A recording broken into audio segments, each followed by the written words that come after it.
Boa tarde a todas e a todos. Sejam muito bem-vindas e muito bem-vindos à primeira jornada científica do Grupo de Estudos Filhos de Avalon.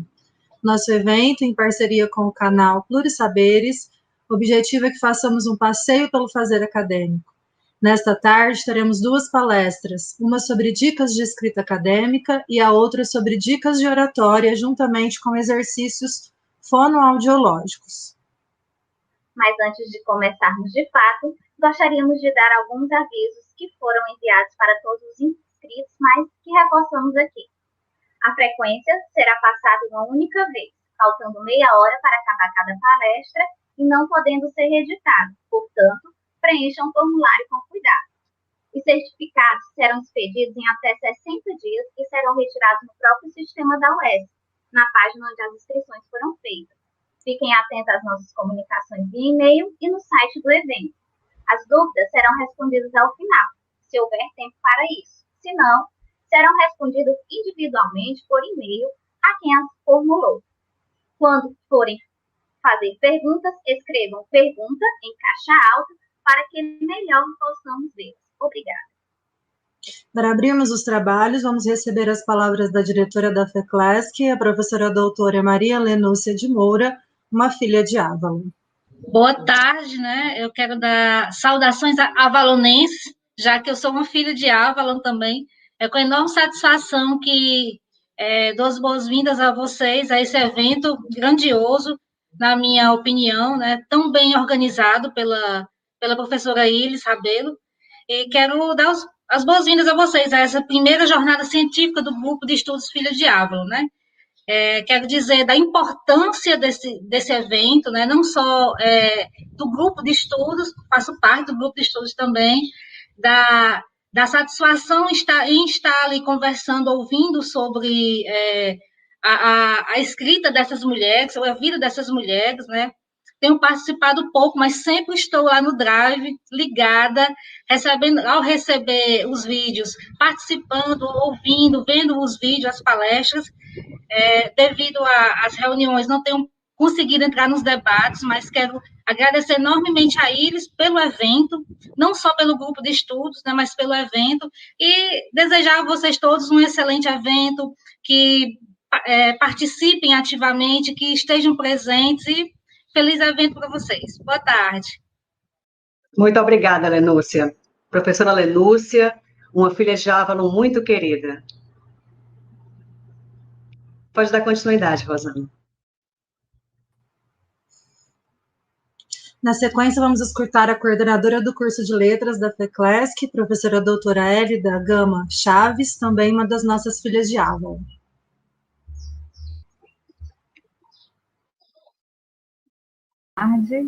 Boa tarde a todos. Saudações avalonenses, né? Eu sou uma recém-ingressa, né? A professora Ilis já tinha, esse grupo movimenta muito a academia, né? Me senti curiosa e disse, Ilis, não consigo participar. Ela, vá, você consegue, tente. Então, sou uma recém-ingressa, filha de Avalon. Então, eu queria parabenizar, enquanto coordenadora do curso de letras da FECLESC, eu gostaria de parabenizar a líder desse grupo de estudos, Filhas de Avalon, e coordenadora dessa primeira jornada científica, a professora Iris Câmara, por idealizar e realizar um evento tão importante para aqueles que buscam, né, ou lidam com o fazer acadêmico. Um evento tão bem estruturado e tão detalhadamente organizado assim como esse, reflete o modo de fazer ciência de sua líder, né, e de seus membros, com excelência, né? Um evento minimamente pensado, detalhadamente pensado. E o grupo de estudos Filhas de Avalon, em sua primeira jornada, eles lançam luz ao curso de letras da FECLESC. Né? Enquanto coordenadora desse curso, eu ressalto que o Filhas de Avalon oferece grandes oportunidades de engajamento e crescimento acadêmico aos nossos estudantes. Isso é extremamente bem-vindo, além de gratificante. Por isso, então, eu agradeço e parabenizo mais uma vez a professora Iris Câmara e toda a sua equipe que coordenou e está coordenando esse evento que se inicia hoje, né? por movimentar a vida acadêmica, né, de tantos estudantes do curso de letras da FECLESC e por orientar, supervisionar incansavelmente tantos alunos. Essa energia é o que faz o diferencial na formação, né, dos nossos alunos. Então, parabéns pelo evento, obrigada por este evento. Estou participando deste evento ativamente, né, então desejo a todos uma excelente jornada. Obrigada. Muito obrigada. Nosso primeiro momento será com a líder do grupo de estudos Filhas de Avalon, a professora doutora Iris Rabelo Câmara. Boa tarde, professora. Boa tarde. A professora Iris Rabelo Câmara é espanhola e brasileira, é doutora e mestra em letras, língua inglesa, Universidade de Santiago de Compostela, Espanha, com estágio pós-doutoral em educação, UES, especialista em ensino de espanhol, língua estrangeira, Faculdade Ateneu, especialista em ensino de línguas estrangeiras, inglês, UES, licenciada em letras português e inglês e atualmente é licencianda em letras espanhol, pedagogia e história, Estácio. É professora de idiomas, português, inglês e espanhol há 31 anos e é uma das docentes do curso de letras inglês da FECLESC US. Dedica-se à investigação e publicação acadêmica de trabalhos sobre os costumes, as literaturas, as mitologias e os folclores dos povos de falas portuguesa, inglesa e espanhola. É a líder do grupo de estudos Filhas de Avalon, que tem por escopo a literatura produzida por mulheres e conta com 278 participantes em seis países: Brasil, Espanha, França, Portugal, Holanda e Egito. Com vocês, a professora doutora Iris Rabelo Câmara. Muito obrigada, Rosana. Muito obrigada a todas e todos que estão conosco. Saudações avalonenses e que tenham todos uma boníssima tarde no nosso evento, tanto hoje como amanhã e depois.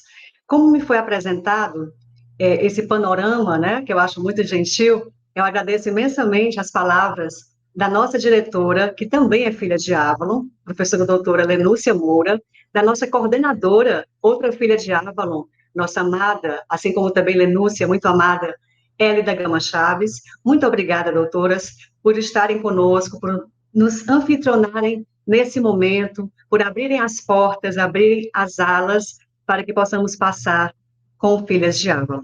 Muito obrigada. Muito obrigada a todos e todas que estão nos bastidores, que estão fazendo o suporte técnico, o suporte social desse evento. Obrigada a todas e todos que se inscreveram e aos que não se inscreveram, as que não estão inscritas, porque nós aqui amparamos a todos, recebemos a todos, acolhemos a todas e todos de igual maneira. Estamos vendo uma possibilidade de, mesmo que a pessoa não esteja inscrita oficialmente, ela possa receber o certificado se assinar a frequência. Então, vamos dar as boas-vindas também aos nossos palestrantes que virão a seguir, mas nesse momento eu vou focar um pouco a minha fala no próprio Filhas de Avalon, né? As pessoas não têm ainda muito conhecimento do que fazemos, e em 2 minutos eu darei um panorama geral, farei um passeio pelo nosso trabalho no Filhas de Avalon. O Filhas de Avalon é um grupo de estudos que foca especificamente na literatura produzida por mulheres. Então, nós estudamos a literatura de autoria feminina. Na primeira edição, que vai terminar em 25 de março, nós vamos cobrir 35 autoras que são nacionais, internacionais, pretéritas e atuais. Então, são 35 que a gente vai estudar até o finalzinho de março. A partir daí, temos uma outra proposta com outras autoras e outro sistema, mas sempre continuando com essa mesma linhagem da literatura produzida por mulheres. Começamos muito pequenos, nós tínhamos 16 participantes apenas, e a pandemia nos truncou no 3º encontro presencial. Então, nós refizemos os nossos planos, redesenhamos o Filhas de Avalon e o estendemos como sendo praticamente um curso. É como se fosse uma extensão, apesar de ser um grupo de estudos. Um grupo de estudos que tem quase 300 membros em 6 países, e é um grupo que não somente trabalha com as autoras em si, toda semana estudando cada uma delas, mas nós fazemos um trabalho acadêmico muito mais abrangente. Nós escrevemos artigos em colaboração e ensaios individuais. Então, nós temos tanto os apresentadores, sendo realmente membros do Filhas de Avalon, como também temos autores de ensaios individuais e autores de artigos colaborativos. Fazendo esse trabalho, porque a gente vai, é nosso plano submeter pelo menos 50 artigos até o final de março, nós percebemos na tessitura desse trabalho, em conjunto, em colaboração, que algumas pessoas não tinham conhecimentos que nós consideramos basilares na área da academia, no mundo acadêmico. Então, nós elaboramos esse evento, a priori, para os filhos e filhas de Avalon, para todos os que pertencem à nossa egrégora de filiados a esse grupo de estudos. Mas, com o correr da carruagem, quando nós estávamos desenhando, fazendo realmente o planejamento desse evento, do nosso primeiro evento, nós tivemos a intuição, e eu acho que muito acertada, de estender, de ampliarmos essa proposta para o mundo acadêmico em geral. A primeira instância seria o mundo acadêmico lusófono, mas nós também temos aqui pessoas que falam espanhol e inglês. Então, nessa primeira edição do Filhas de Avalon, nesse primeiro evento que estamos realizando, nós temos pelo menos 10 países envolvidos, né, nesse mesmo momento, assistindo conosco essa live, essa palestra. Então, é um momento em que nós vamos compartilhar saberes, intercambiar conhecimentos e nos retroalimentar dessa cultura do mundo acadêmico, da vida acadêmica, que todos nós temos que ter, e que, infelizmente, temas como escrita acadêmica, oratória, mídias sociais para investigadores e outros temas afins que vamos tratar no nosso evento agora, hoje, amanhã e depois, infelizmente, são temas que as pessoas ou não adquirem como conhecimento quando estão se graduando, ou não adquirem nunca, até realmente terem que fazê-lo por pressão. Então, colaborando com a academia, Filhas de Avalon, na presença de todos os que estão aqui nos bastidores e os que vão palestrar sobre os seus temas de expertise, queremos colaborar, transmitindo esse conhecimento que nós temos, de forma a que todos nós possamos comungá-lo de maneira igualitária. Para isso está a academia. Então, a nossa palestra inicial é sobre escrita acadêmica. Eu vou, então, dividir com vocês a tela. Conseguem ver, não é? Me deem só um retorno positivo. Perfeito. Então, vou colocar no modo apresentador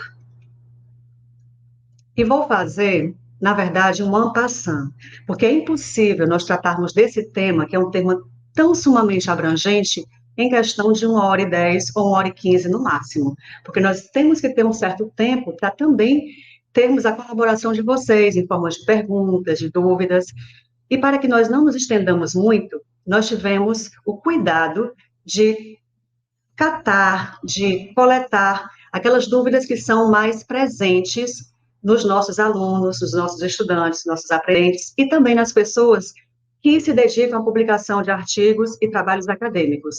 Eu trabalhei numa revista, enquanto bolsista PNPD, no pós-doutorado, e tive a honra de aprender com a professora doutora Lia Machado Fiuza Fialho, que vai fechar esse evento, aprender muito sobre esse mundo da academia, especificamente focado nas revistas. Então, também baseado nesse conhecimento, nós vamos passar para vocês essas dicas sobre os erros que devemos evitar na escrita acadêmica em português, inglês e espanhol. Primeiramente, o que é que a escrita acadêmica tem que ter? Primeiramente, correção, isso é indiscutível, é indubitável, porque correção em termos de vernáculo, qualquer que seja ele, português, alemão, francês, romeno, qualquer que seja a língua, se você está plasmando para a ciência, então essa linguagem plasmada tem que ser a mais correta possível. Mas tem que ser simples, é papo reto. Nós não podemos aqui nos delongar em uma linguagem rebuscada, porque isso fica realmente para a literatura, fica para a linguagem romanceada, para a linguagem poetizada, mas não para a linguagem acadêmica. Tem que ser um texto claro, porque o que nós pensamos tem que ser transmitido de maneira reta, limpa e sem interrupções.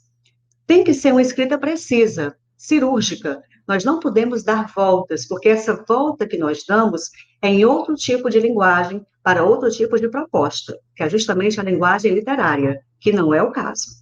E tem que ser algo conciso. Não podemos ser verborrágicos, não podemos nos delongar demais em explicações que muitas vezes são estéreis.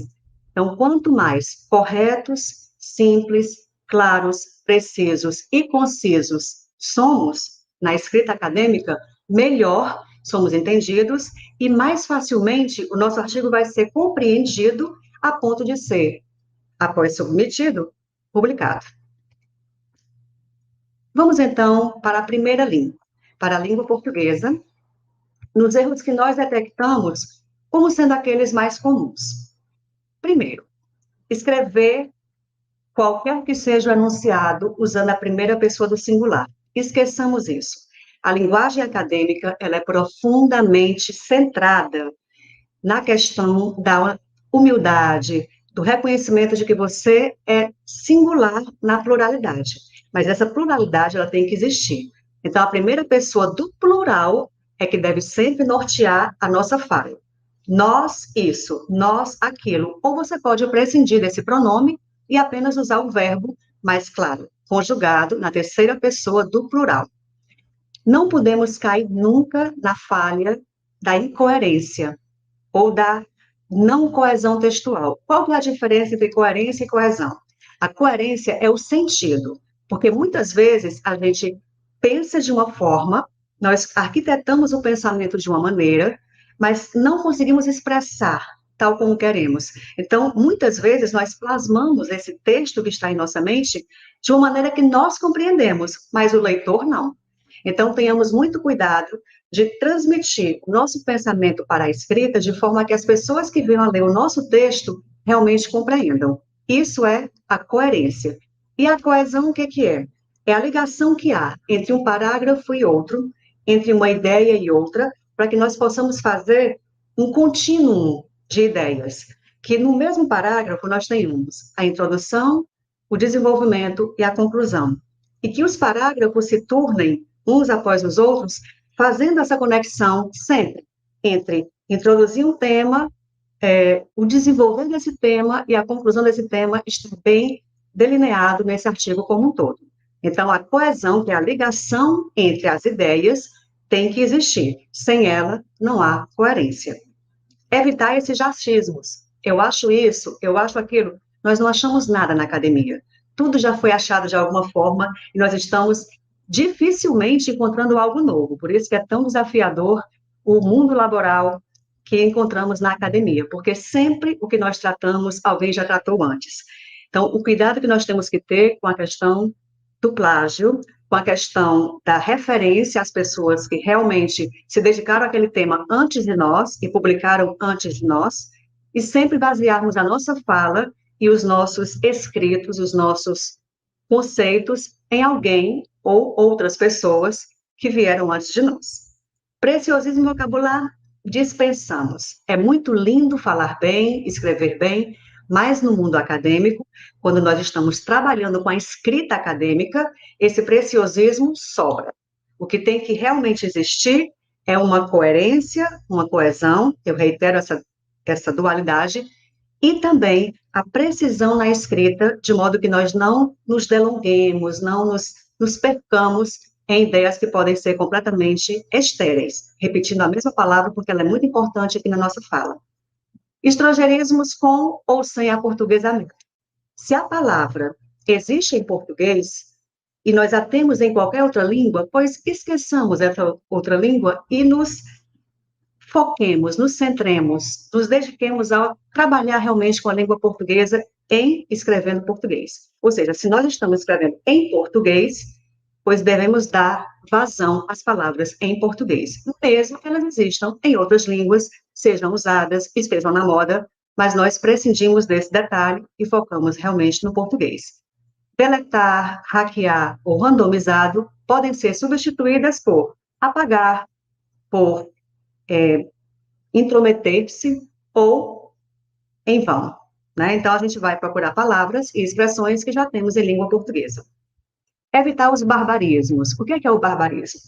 É um erro que é muito focado, muito pertencente à egrégora da fala cotidiana, da escrita cotidiana, que muitas vezes é errada.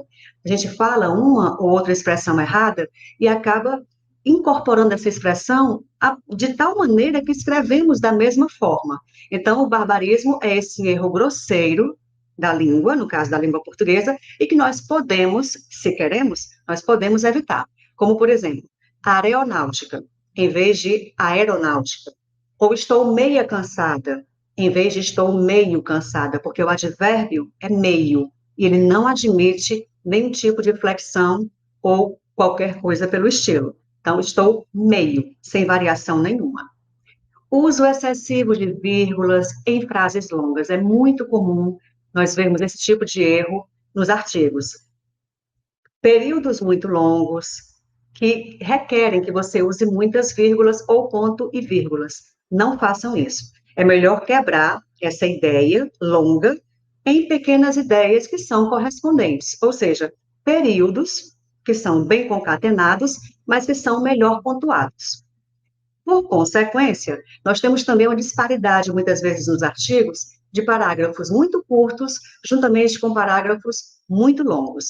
Quando a gente vai escrevendo, a gente não se apercebe desse detalhe, mas tenha muito cuidado, porque esteticamente é feio nós vermos um texto onde há parágrafos de 5 linhas e parágrafos com 15 ou 20. Então, a gente vai tentar equilibrar essas linhas, esses números de linhas, colocando esses parágrafos realmente em blocos do mesmo tamanho ou quase.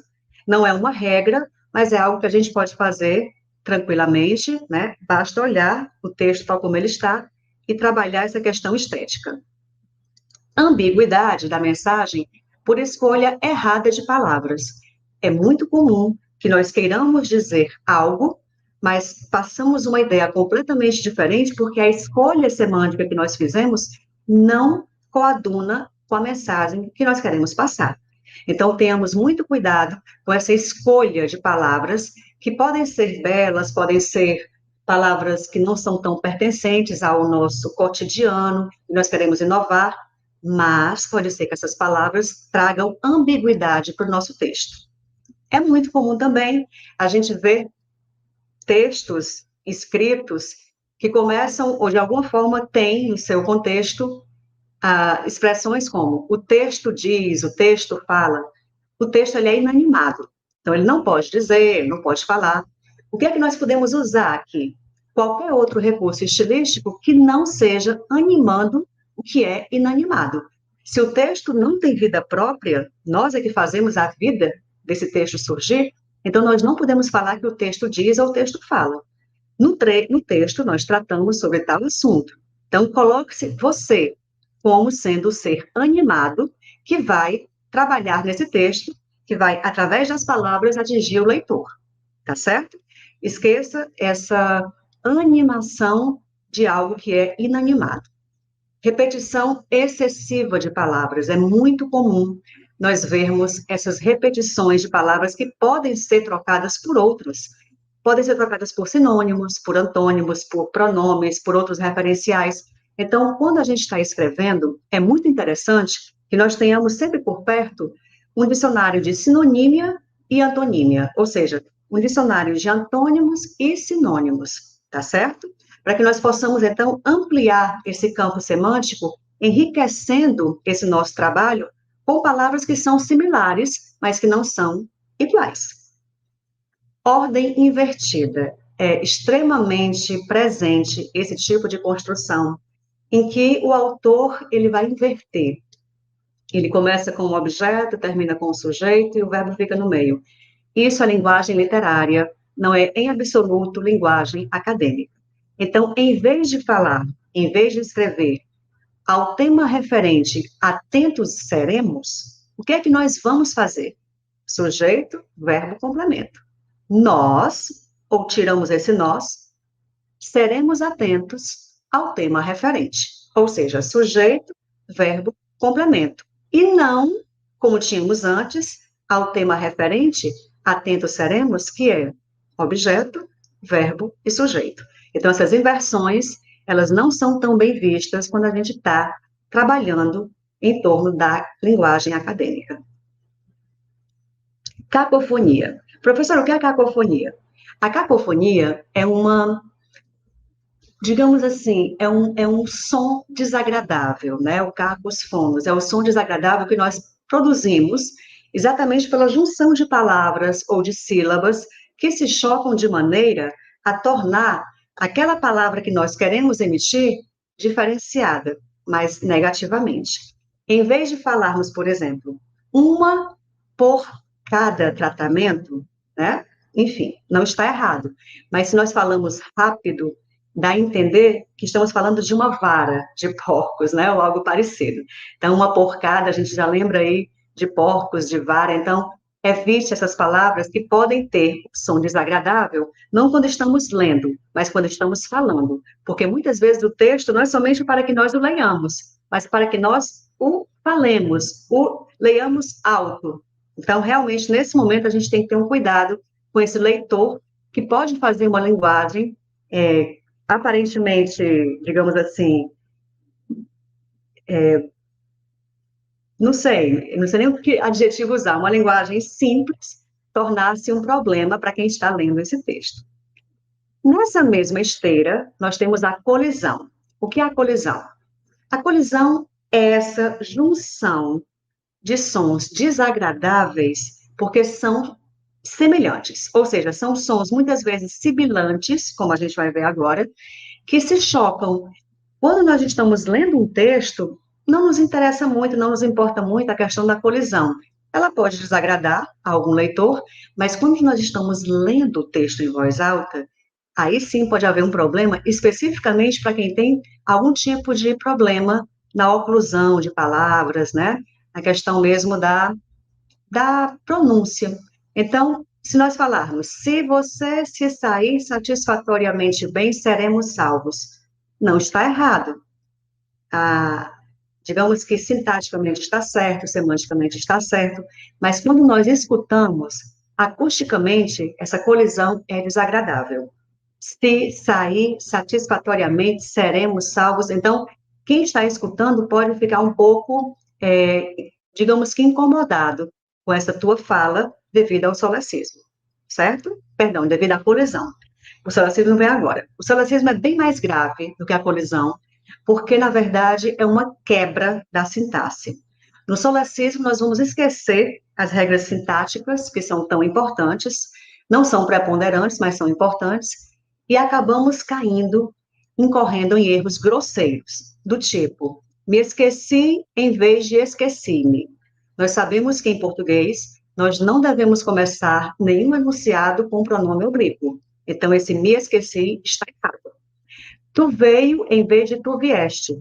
Se a gente vai usar tu, pois que saibamos realmente conjugar os verbos que podem combinar com esse pronome.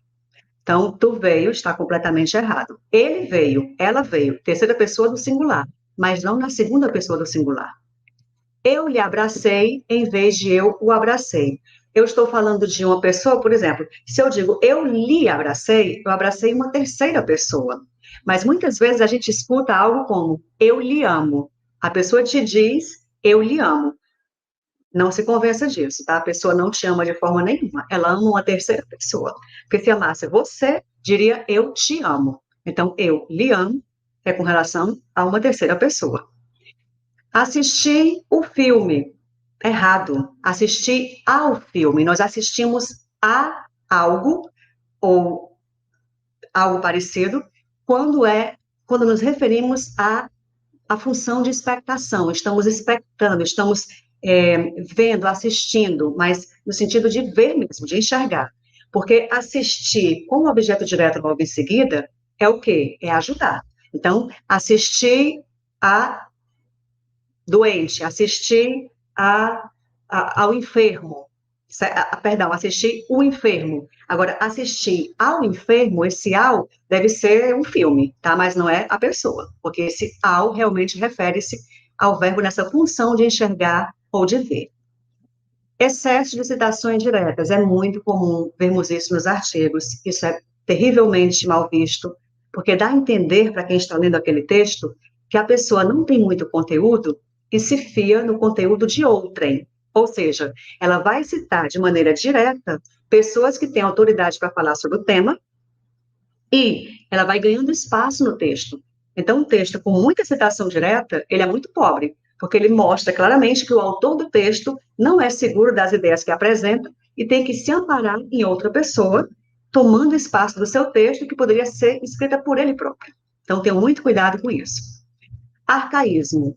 Muitas vezes a gente pensa que escrever bonito é escrever de maneira a mostrar que nós temos uma erudição, palavras que nós já não vemos mais em português, mas que nós tínhamos até pouco tempo na língua.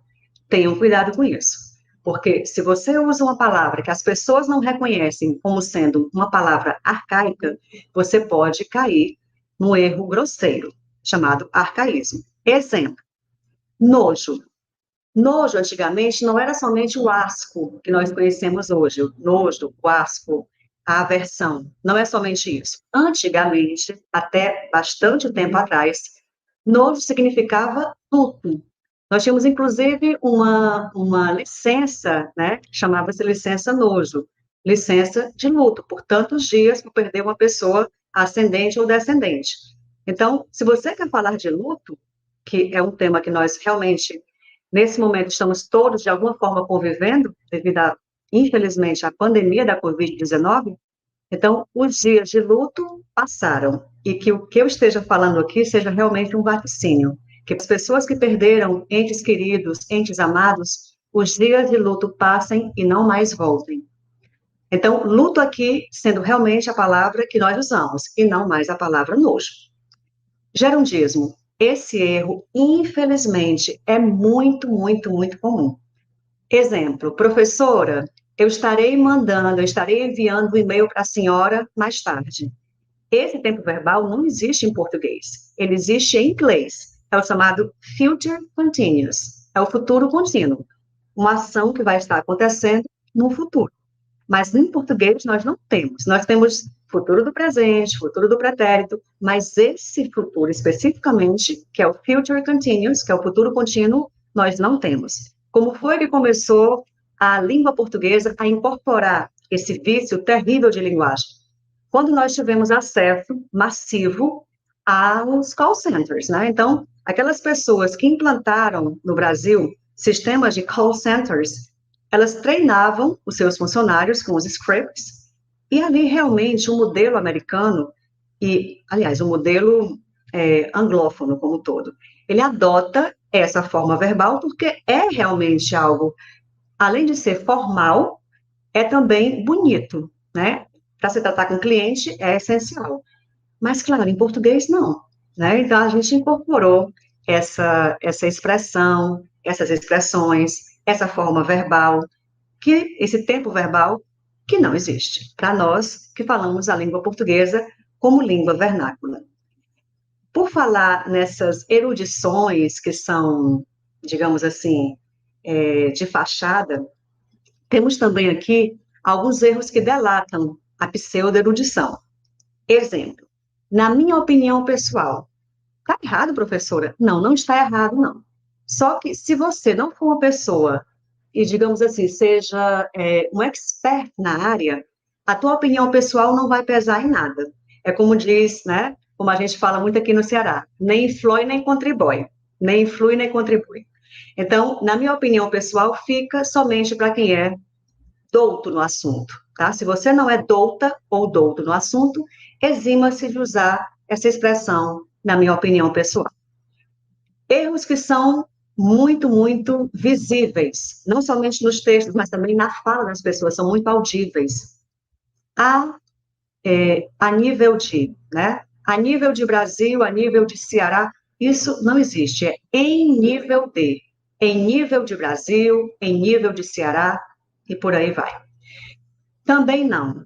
A expressão também não existe. Nós temos o também e nós temos o tampouco. Temos a mesma coisa em português, temos a mesma coisa em português, em inglês e em espanhol. O também é para que nós possamos concordar com alguém que falou algo de forma afirmativa. Vamos supor que eu estou num ambiente e alguém fala, eu sou professora. Eu também sou. Então, eu sou professora. Eu também. Eu estou concordando com a afirmação. Mas se eu não for professora e a pessoa falar que não é, por exemplo, Não, eu sou enfermeira, eu não sou professora. Aí eu vou dizer, eu tampouco. Eu estou concordando com a negação. Eu não posso concordar com a negação dizendo também, porque também é a concordância na afirmação, e o tampouco é a concordância na negação. Então, a gente vai ter, por exemplo, em português, também, tampouco. Em espanhol, também, tampouco. Em inglês, too, either. Então, assim, e temos também outras variações, mas é importante que nós tenhamos isso bastante claro quando formos falar ou escrever. O verbo haver é um verbo impessoal. Sendo impessoal, ele é invariável. Então, independentemente de eu ter ou não um, dois ou três sujeitos ou objetos, esse verbo que se refere a sujeitos e objetos vai ter que ser sempre no singular. Então, não é houveram 5 casos de ceratite, é houve 5 casos de ceratite. Houve um caso, houve 2 casos, houve 3 casos. Por falar nisso, né, em erros que são, assim, muito, mas muito, muito comuns, é comum também que nós usemos o adjetivo como sendo trocado pelo próprio advérbio. O adjetivo, ele qualifica o substantivo. O que qualifica um adjetivo, um verbo ou um advérbio é um outro advérbio, tá certo?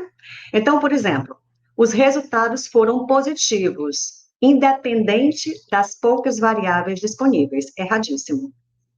Os resultados foram positivos, independentemente das poucas variáveis disponíveis. Como assim, professora? Positivos está adjetivando os resultados, está qualificando os resultados. Só que eu estou usando a palavra independente como sendo um adjetivo, qualificando positivos, que já é adjetivo. Então, o que qualifica um adjetivo não é um adjetivo, é um advérbio. Nesse caso aqui, de modo, termina em mente. Então, independentemente. Por exemplo, eu sou independente, a professora Iris. Eu sou independente, independentemente de ter dinheiro ou não. Ou seja, independente vai qualificar a minha pessoa, independentemente de ter dinheiro ou não. A situação, invariavelmente, vai me deixar dependente, certo? Aí também é algo que eu escuto muito hoje. Ela testou negativo para o coronavírus. Negativo, por que negativo, gente? Negativo não pode estar aqui, certo? Porque testou é um verbo. Então, não posso qualificar um verbo com um adjetivo. Eu tenho que qualificar um verbo com um advérbio. Então, vai ser, ela testou positivamente. Ela testou positivamente para a gripe espanhola, qualquer que seja, ou seja, sempre positivamente ou negativamente. Jamais positivo ou negativo, que é o que as pessoas tanto falam, muitas vezes sem se aperceber. É como eu registrei que. Essa expressão não existe, tá? É uma expressão que não sei como caiu de paraquedas aqui na língua portuguesa e as pessoas usam como sendo eu entendi que, eu captei que, mas use outra expressão, porque registrar que não tem sentido, tá? É vazia de sentido.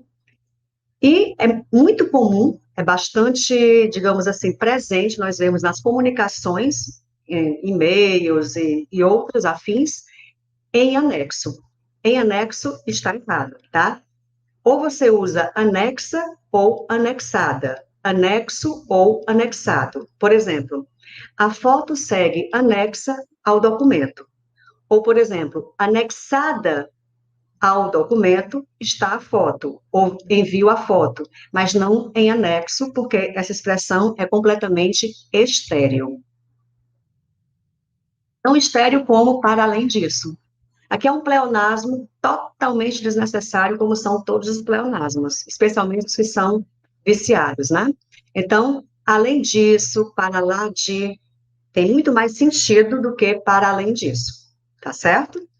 Isso não sou eu que estou falando, tá? Não é a professora Iris. Para fazer esse trabalho com vocês, nós fizemos um compêndio em várias gramáticas, normativas ou não, mas que estão todas referenciadas no final do trabalho, que depois nós mostraremos. É todo. Gente, esquece esse todo. Isso tudo aí é totalmente dispensável. O Brasil é um país continental, e não o Brasil é todo um país continental, porque não precisa. Essa palavra todo, né, totalmente descabida e sobra, ela sobra aí. Haja visto, por mais que a palavra seguinte seja um substantivo masculino, nós temos que usar haja vista, porque a expressão é haja vista e não haja visto. E aqui é uma polêmica com relação à personagem, porque várias gramáticas consultadas são ambíguas, elas acolhem mesmo tanto o personagem como a personagem. Mas eu sou daquela teoria de que o sufixo agem deve ser sempre feminino. Então eu tenho a bagagem, a viagem e a personagem. Diferentemente no espanhol, eu tenho el equipaje, el pasaje, el personaje. É diferente, tá? Então no espanhol é masculino, mas no português, pelo menos na minha concepção e nas gramáticas nas quais eu me fio, o sufixo agem, ele tem que ser feminino. É como, por exemplo, ao meu ver. Dá a impressão que tem que ser ao meu ver, porque meu é como se fosse masculino, né? Porque de verdade é. Mas não, é a meu ver. Essa é a expressão e é assim que ela deve ser usada. Como, por exemplo, professora, eu vou fazer uma colocação. Posso fazer uma colocação? Colocação não tem sentido nenhum quando a gente quer ponderar alguma coisa. Então, professora, eu posso propor algo, posso ponderar algo, posso adicionar, posso, mas não colocar, tá, gente? A colocação tem um sentido bem diferente que nós fomos adaptando para ter esse. Mas em termos de academia, eu não estou falando na linguagem coloquial, em termos de academia, não é muito bem visto, certo? Truísmos ou clichês. Evitemos, porque eles são completamente desnecessários. Por exemplo, de dimensões continentais, sem sombra de dúvidas, divisor de águas, evite esses termos que são termos do nosso dia a dia e que são completamente dispensáveis na linguagem acadêmica. Nós não precisamos falar que o Brasil é um país de dimensão continental. Já sabemos, é um país imenso, tá? Esse de dimensões continentais é algo que não precisa ser colocado, porque nós já sabemos, e é muito vulgar, certo? Outro erro também que nós cometemos bastante é a questão da referenciação. Exemplo, meu pai é italiano. Aí, logo em seguida, eu já coloco o mesmo, fazendo a referenciação ao meu pai. Ele tem 68 anos. Gente, o mesmo não é que esteja errado, tá? Mas deve ser usado com uma certa economia.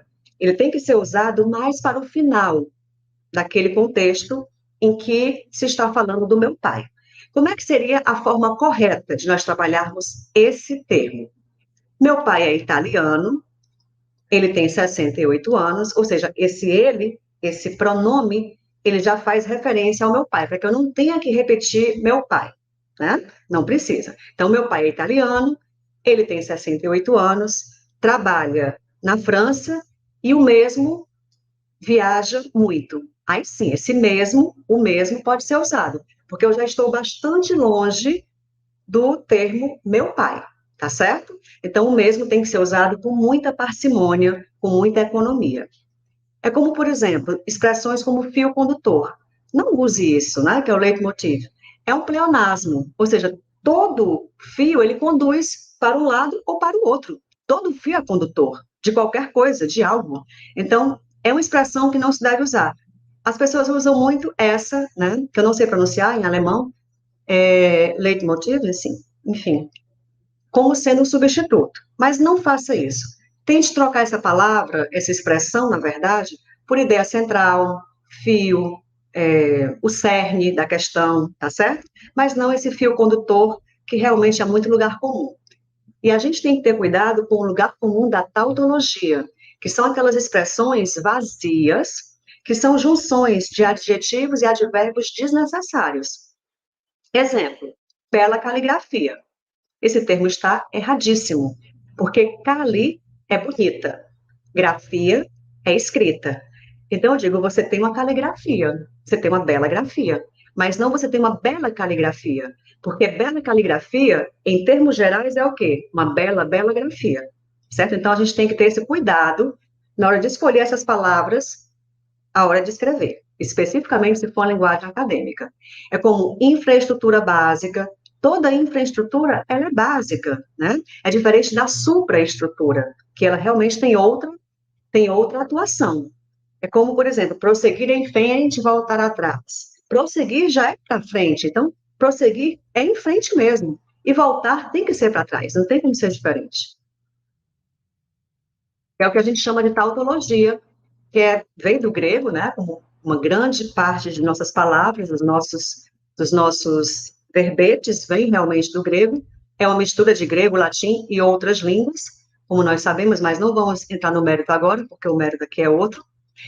Que é essa junção de adjetivos, advérbios completamente dispensáveis, como, por exemplo, lágrima nos olhos, conclusão final, conviver junto, principal protagonista, elo de ligação, descer para baixo, semelhantes entre si, expectativas futuras, sorriso nos lábios, exultar de alegria, empréstimo temporário, mola propulsora e muitas outras expressões. Evitemos-nas, porque são expressões que empobrecem muito a nossa escrita. Em termos de inglês, nós temos agora o idioma científico. Os erros mais comuns que nós vemos nos artigos que nós temos acesso, né, como revisora ou como parecerista, e que nos salta, né, que nos chama a atenção. A língua inglesa, ela é muito sintética, então, por mais que no português nós sejamos muito prolixos, o inglês é diferente. Então, quanto menos, mais. Quanto menos, melhor, tá certo? Então, evitar essa wordness, essa verborragia totalmente desnecessária. Então, não usar frases longas e não ousar, digamos assim, não ousar usar frases longas, períodos longos, porque realmente cansa o nosso leitor. A repetição do sujeito, ela é necessária em língua inglesa. Em português é muito mal visto, nós repetimos o sujeito 1, 2, 3, 10 vezes. No inglês, eles não têm problema com relação a isso. Essa repetição, ela é esperada. Então, você, de repente, está falando, né, você não vai usar we, você usa I. Então, é você que está falando, é você que está escrevendo o texto. Então, você se coloca como aquela pessoa que é autora da ideia, do tema que você está tratando. Então, esse I vai surgir em vários pontos daquele parágrafo e ao longo daquele texto. Não abuse da voz passiva. Em português é muito interessante usar a voz passiva, mas não academicamente, tá? Em termos literários, é muito interessante a voz passiva, mas no inglês, a voz passiva não deve ser usada. Então, em vez de falar "This research was carried out by our team", vamos usar o quê? Sujeito, verbo e complemento. Our team carried out this research. Aqui é algo importantíssimo. Os títulos e os subtítulos, olha só, título, 2 pontos, subtítulo, de obras devem vir todas com iniciais nas palavras de conteúdo. Ou seja, o que é a palavra de conteúdo? Substantivo, adjetivo, verbo, advérbio, são aquelas palavras que têm conteúdo. As palavras que não têm conteúdo são quais? Artigos, preposições, conjunções. Essas aí não vão com inicial maiúscula. As outras todas têm que vir com inicial maiúscula, tanto no título como no subtítulo. É diferente em português e é mais diferente ainda em espanhol.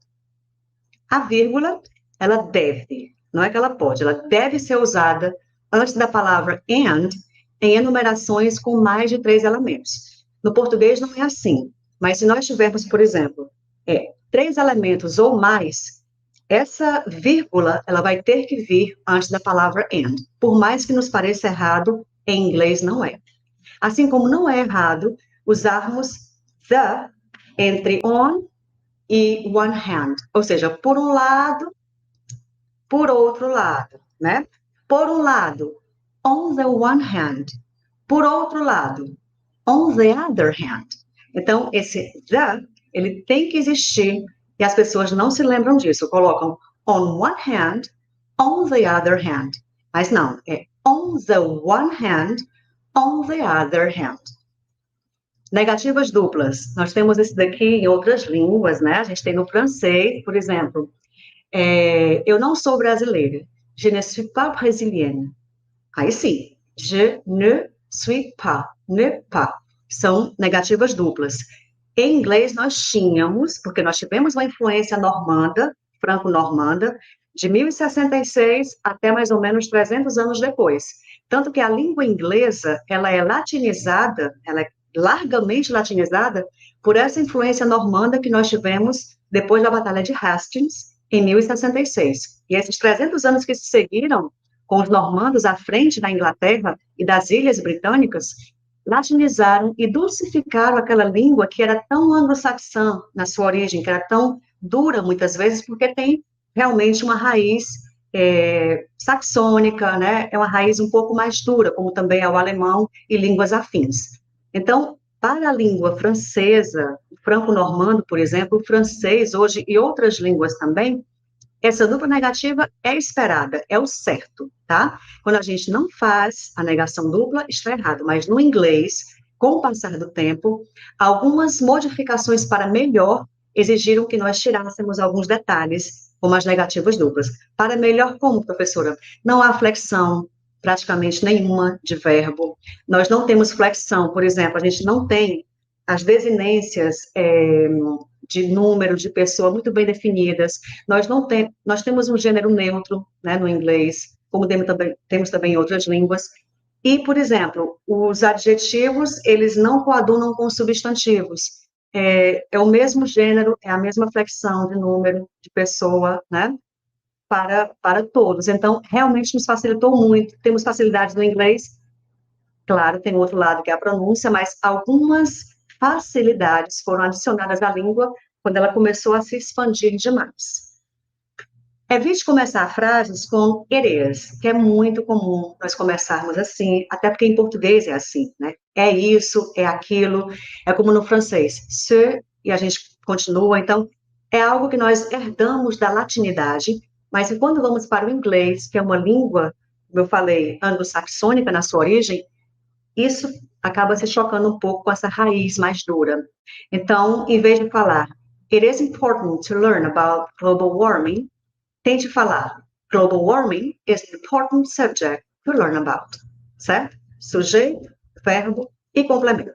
Mas sem essa presença constante do it is, it is.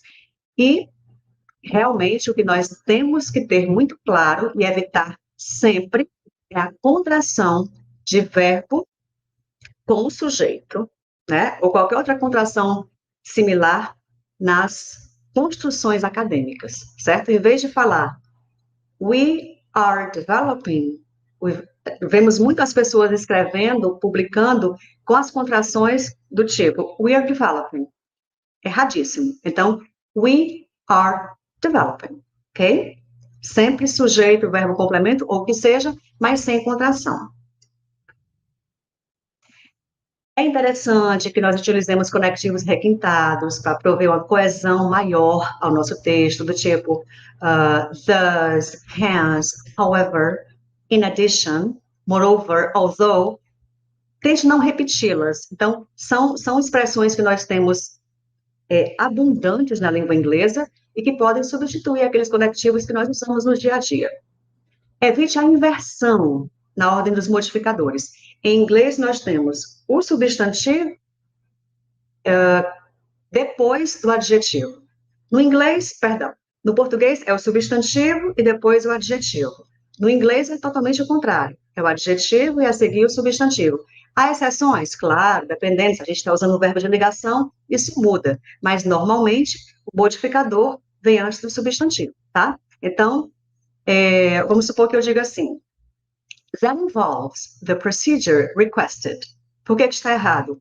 Porque procedure requested deveria ser requested procedure, ok? Adjetivo antes do substantivo. Nunca, jamais, em tempo algum, trunque um infinitivo, como a gente faz muito em português, achando que está fazendo certo. Tampouco é certo, é errado. To dynamically download the file, errado. To download the file dynamically Ou seja, colocamos o verbo, tal como ele deve ser, respeitado no seu infinitivo, o objeto, e a seguir nós colocamos o complemento, que é justamente esse advérbio de modo, tá? Dynamically. Então, sempre no final. Nunca abusar do artigo definido, que é o que nós fazemos muito em português, usando o, a, os, as, para tudo, para absolutamente tudo. Então, no inglês, ele é poupado, tá? Nós usamos muito menos a questão do artigo definido. Então, se não for algo muito específico, se for algo um pouco mais genérico, nós não usamos o artigo mesmo. Então, collected data shows an increase in yellow fever. Esse the só vai existir se esse data, que são os dados, forem muito específicos. Se não, collected data, ok? Tampouco abuse do that, que é o relativo que. Nós fazemos isso demais em português, é algo correto no português, mas no inglês a gente deve evitar esse artigo, perdão, esse pronome relativo, tá? Temos que usá-lo com uma certa economia também. The results show a yellow fever epidemic is imminent. Ou seja,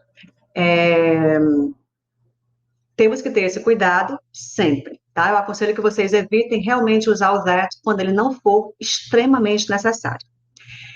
Também, como em português e espanhol, um advérbio, quando é deslocado, ele tem que ter, logo após a sua presença física no texto, uma vírgula. Thus, folk healers are found everywhere. Então, esse thus, como ele foi deslocado do final, porque o advérbio tem que estar no final, certo? Como ele foi deslocado do final para, digamos assim, o proscênio, né, para a frente do proscênio aqui, para a primeira palavra da nossa expressão, então ele tem que ter essa vírgula para mostrar esse deslocamento. O plural de expressões compostas, ou seja, vários substantivos juntos, nós temos um adjetivo, por exemplo, e 3, 4, 5, 10, 20 substantivos. Um adjetivo com não sei quantos substantivos, não importa. O último substantivo é quem vai levar esse S, e que vai ser pluralizado.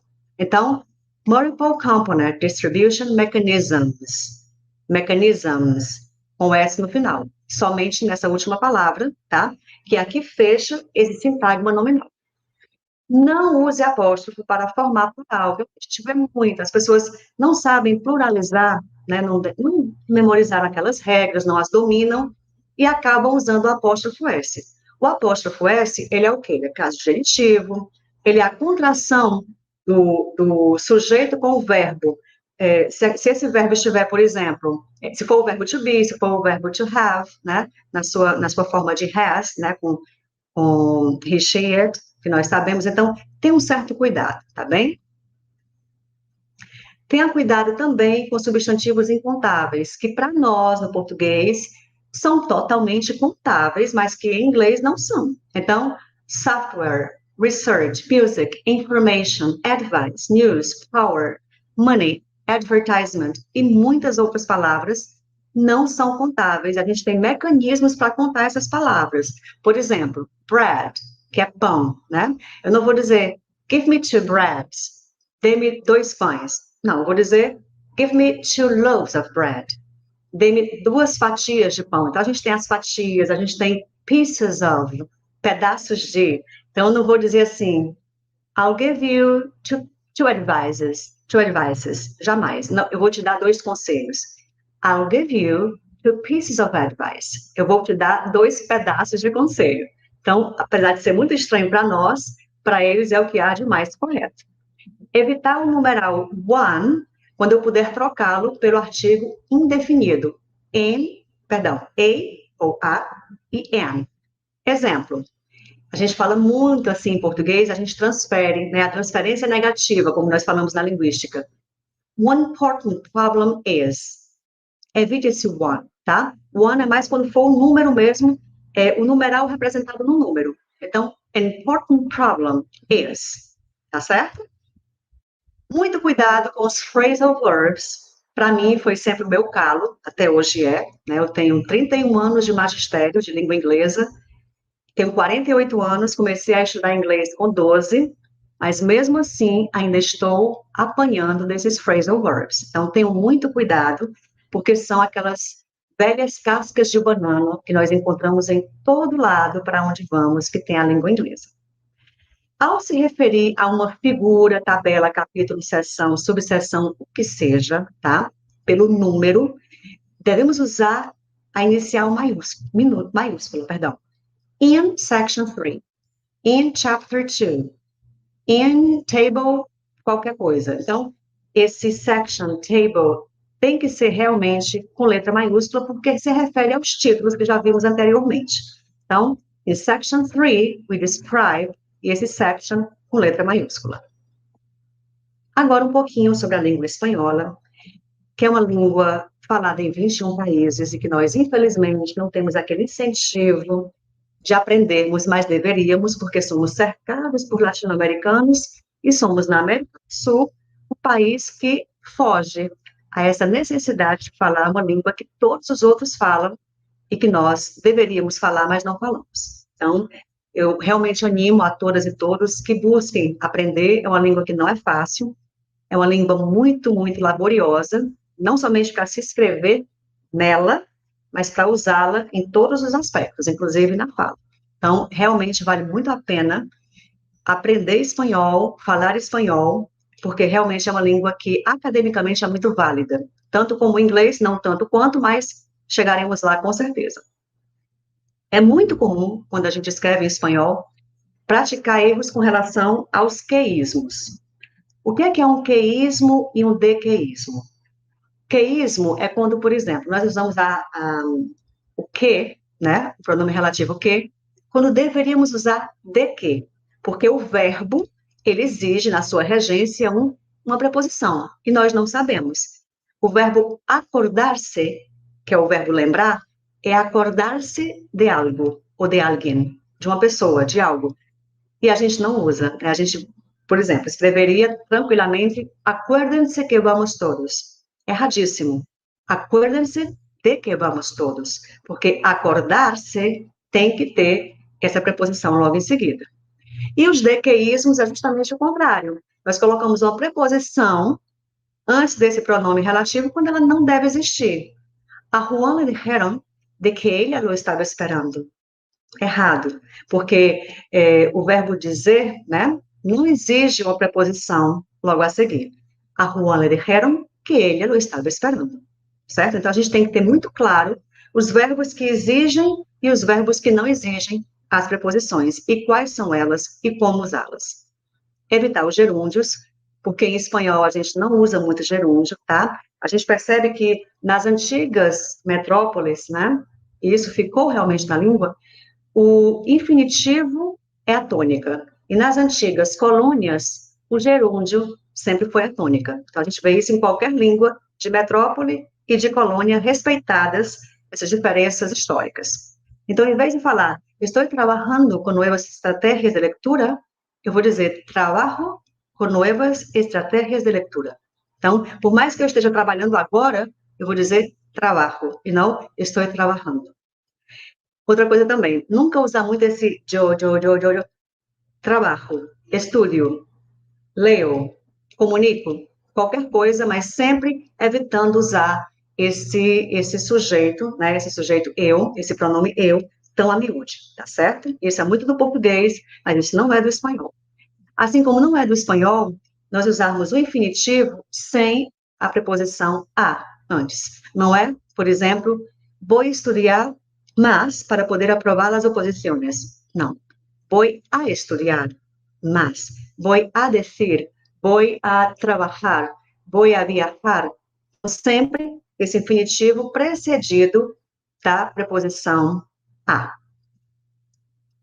Evitar os comodines, né, que são aquelas palavrinhas, é como para nós, negócio, coisa. Pega essa coisa aí para mim, que está perto desse negócio.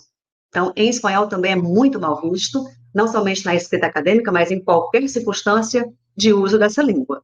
Então, elemento, aspecto, coisa, questão, este é muito comum aqui na América Latina, vamos também evitar. Exemplo, é necessário recalcar a importância de este é para eu ganhar tempo, lembrando qual é a palavra que eu quero me referir. A importância del uso correto da ortografia. Então, em vez de usar essas palavras que são muletas, a gente vai tentar lembrar que palavra seria aquela que estaria no lugar daquela muleta, tá certo? Isso vale também para a nossa língua vernácula, que é o português. Estrangeirismos não são bem-vindos em espanhol. Então, eles têm que ser evitados ao máximo. E se você tiver a oportunidade de visitar um país de fala hispânica, vai ver que isso é o mais comum. Eles têm uma certa ojeriza por esses termos que são estrangeiros, né, pelos estrangeirismos. Então, recebiste meu e-mail, por mais que eles entendam e-mail, mas eles não falam assim, eles falam correio. Recebiste meu correio? Então, atente para esse fato de que estrangeirismos em espanhol não são nunca bem-vindos. Não podemos abusar das iniciais maiúsculas, diferentemente do inglês, que colocamos as iniciais maiúsculas em palavras de conteúdo, aqui não, tá? Vamos apenas colocar em maiúsculo, em letra maiúscula, a primeira letra daquele enunciado, ou então daquele título, do que quer que seja, à exceção de antropônimos e topônimos, ou seja, de nomes de pessoa e de nomes de lugar. Os números devem ser escritos por extenso, exceção se for um número muito grande ou se for um número quebrado, um número decimento. Mas, por exemplo, você vai escrever 10.000 personas asistiram a la manifestación por la libertad. Se você pode escrever por extenso 10.000, escreva. Até porque 10.000 é algo tão fechado, e por mais que seja um número de indivíduos múltiplos, mas é um número fechado e fácil de você escrever sobre. Se fosse 10.492, aí tudo bem, tá? Mas 10.000, a gente realmente vai prescindir do número na forma escrita, tá? Do numeral na forma escrita, melhor dizendo, e vai usar esse número na forma por extenso. Muito cuidado com a regência verbal e com a utilização correta das preposições. É muito comum que nós, falantes de português principalmente, erremos quando vamos conjugar os verbos, exatamente porque a regência verbal é diferente do espanhol para o português. Então, a preposição é algo que é pedra de tropeço realmente para nós que falamos português e vamos aprender a falar espanhol. Na dúvida, utilize as indicações da RAE, Real Academia Espanhola. Nós temos um site atualizado praticamente toda hora, é impressionante, e qualquer dúvida que você tenha em espanhol, o site para você tirá-las, desanuviá-las, é esse. Essas são as nossas referências. Nós temos, entre artigos, trabalhos plasmados em gramáticas e muitos outros, nos quais baseamos essa nossa fala. Temos algumas dicas de site para aprimorar a escrita em língua inglesa, que é o que as pessoas mais nos pedem, porque é a língua da academia. E eu quero deixá-los com uma mensagem que encontrei repetida do Evan Toffler, que ele fala assim: os analfabetos do século XXI serão aqueles que não sabem ler e escrever, mas aqueles que não sabem aprender, desaprender e reaprender. É importante que nós tenhamos em mente que esse ano foi um ano muito difícil, está sendo. Essa pandemia nos flagrou, né, numa situação em que nós não estávamos preparados e preparadas para ela, infelizmente, não estamos ainda, né, não creio que estaremos, em termos de futuro, porque não estão sendo respeitadas as normas de segurança como deveriam, mas muitos de nós aproveitaram esse momento para crescer. É na crise que nós crescemos. E muitos de nós aproveitaram realmente esse momento para investir o tempo, investir um pouco de dinheiro, inclusive, né, porque tivemos muitos cursos e eventos gratuitos, mas investir em si próprio, investir na sua educação, investir no seu crescimento como ser humano, em todos os aspectos, e principalmente nesse momento, né, nesse âmbito que nós estamos aqui, que é o âmbito acadêmico. Então, parabéns às pessoas que se propõem a aprender desaprendendo, sendo humildes para assumir que não sabem, mas que estão no processo de conhecimento, que estão no processo de captura, de fagocitação desse conhecimento.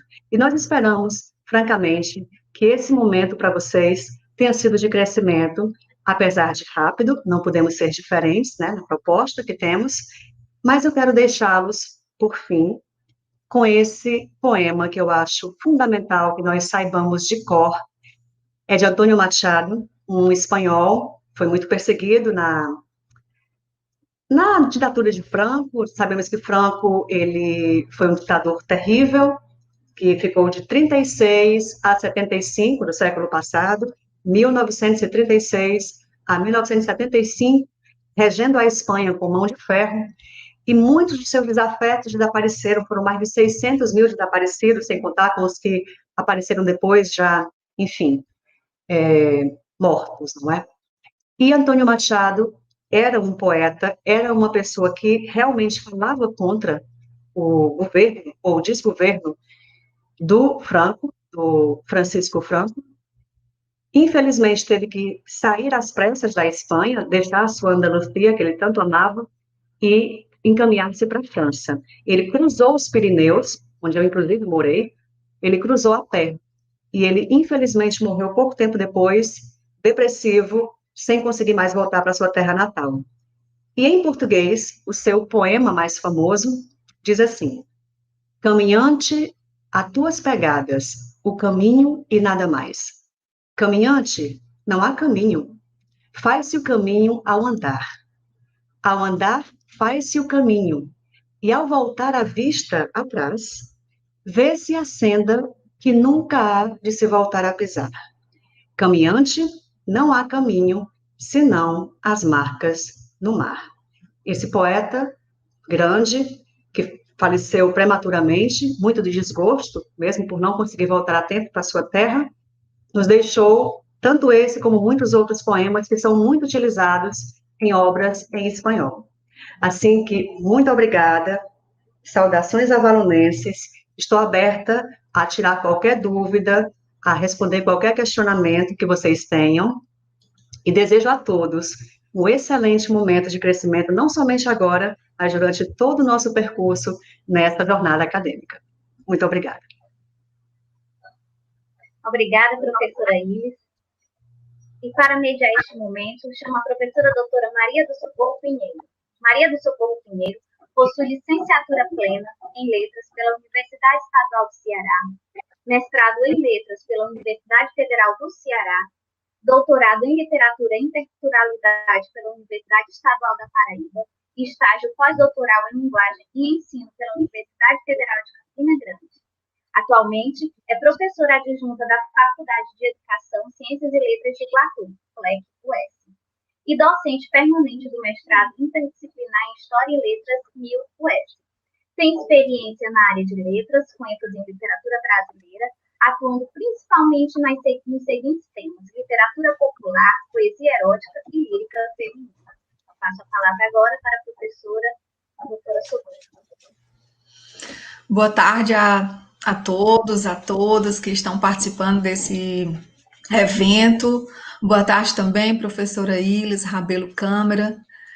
Saudações avalonenses. É uma grande satisfação, uma grande alegria fazer parte desse grupo, Filhas de Avalon. Eu me sinto muito honrada, muito feliz, expresso essa minha alegria aqui perante todos aqui, e estar com você nesse momento, nessa sala, mediando sua palestra, é uma grande honra, uma grande responsabilidade, né, uma experiência incrível poder estar aqui com você, né, depois dessa fala tão especial, tão importante, tão necessária, de uma forma tão didática, você nos apresenta todo esse seu conhecimento, toda essa sabedoria que você traz para nós, em várias línguas, né? Eu creio que, eu tanto creio, como também já posso lhe dizer aqui, dos muitos comentários que eu li aqui nas mensagens, de pessoas, né, que dominam também a língua estrangeira e que estão felicíssimos, né, com essas coisas todas que você nos traz, né, com essa aprendizagem, com esse conhecimento, com essa segurança, né, com essa forma tão sofisticada de falar, né, de apresentar. Então, é uma experiência muito bonita essa que eu estou vivenciando aqui ao seu lado, né? E nós temos perguntas bastante interessantes. Não sei se nós teremos tempo para responder, né? Se você terá tempo para responder todas, mas a gente, à medida do possível, vou colocando as perguntas aqui e vemos se há condição, se há tempo para todas, né? As respostas. Caso não, a professora, né? Ela vai se dispor a responder por e-mail. Ela é muito atenciosa, né? Uma característica dela. E eu creio que ela vai dar essa resposta depois. Então, eu vou colocar aqui a pergunta da Renata Facundo. Ela diz assim, professora, como você vê a questão do empobrecimento do ensino da gramática? Digo isso porque se centralizou muito a questão do texto, da leitura e da escrita, e a gramática ela ficou superficial. Uhum. Socorro, primeiramente, muito obrigada por você estar mediando a nossa palestra. A Socorro é uma grande filha de Avalon, que eu tive o prazer de conhecer em um evento da UES, que nós estávamos ali naquele momento de formação, né, professora? E eu apresentei, na minha aula, a gente tinha que apresentar uma aula, eu apresentei o Filhas de Avalon, e ela ficou interessada e disse, eu quero participar. E quando eu menos esperei, ela estava inscrita e já participando. Então, muito ativa, está todas as semanas conosco. Professora, muito obrigada pela sua preciosíssima participação e presença conosco todas as semanas e por estar aqui conosco nesse momento. Bom, na verdade, essa questão de empobrecimento, Renata, né? Renata Facundo. Renata Facundo. Depende muito do ponto de vista, sabe, Renata? Porque, assim, a gramática, ela não deve, digamos assim, se sobrepor ao falante, tá? Essa é uma tendência cada vez mais presente, né, no ensino de línguas, em que nós saímos um pouco mais desse esquema de gramática antiga que nós tínhamos, que era focado muito, muito, muito no método gramática e tradução, que é um método que teve o seu valor inquestionável, tá? Especificamente, nós utilizamos muito esse método desde a época do Império Romano. Ele se solidificou com o ensino do latim, depois com o ensino do francês, e de 1840 a 1940, ele foi extremamente usado durante esses 100 anos, até surgirem as teorias linguísticas, elas se basearem em outros temas que não fosse somente a gramática. Então, foram 100 anos de apogeu desse método ensinando inglês. E era focado especificamente na gramática e na tradução, é semântica e gramática juntas. Só que, com o tempo, nós vimos que a gramática, ela tem que se curvar ao falante, e não o falante à gramática, tá? São normas completamente artificiais, que tentam, logicamente, normatizar, relativizar uma comunidade linguística.